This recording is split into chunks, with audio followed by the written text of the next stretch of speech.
What qualities should every leader have? Adaptability.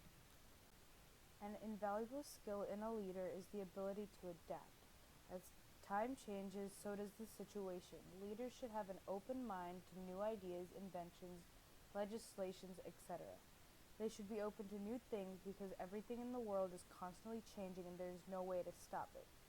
Progress is impossible without change, and those who cannot change their minds cannot change anything.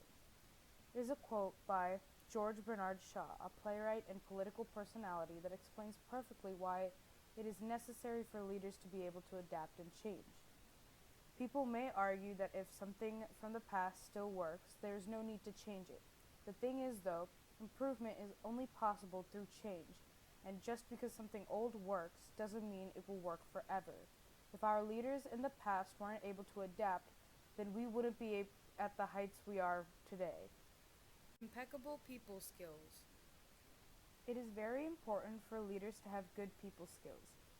Leaders have to speak to many people, and all these people also vary in types. Oftentimes, our leaders will have to speak to certain individuals who they dislike or disapprove of, but they should have enough skill to be able to control themselves and remain civil.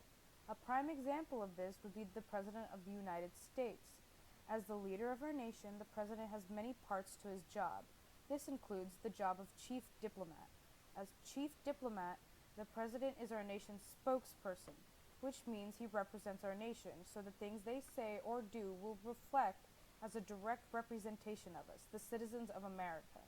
Leaders with bad people skills can start conflicts that could very easily start wars. Imagine what would happen if you put Kim Jong-un and Donald Trump in the same room. Bang. And last but not least, regard for their people. A leader should always have the people's best interest in mind. Their policies and regulations should aim to help all of the people.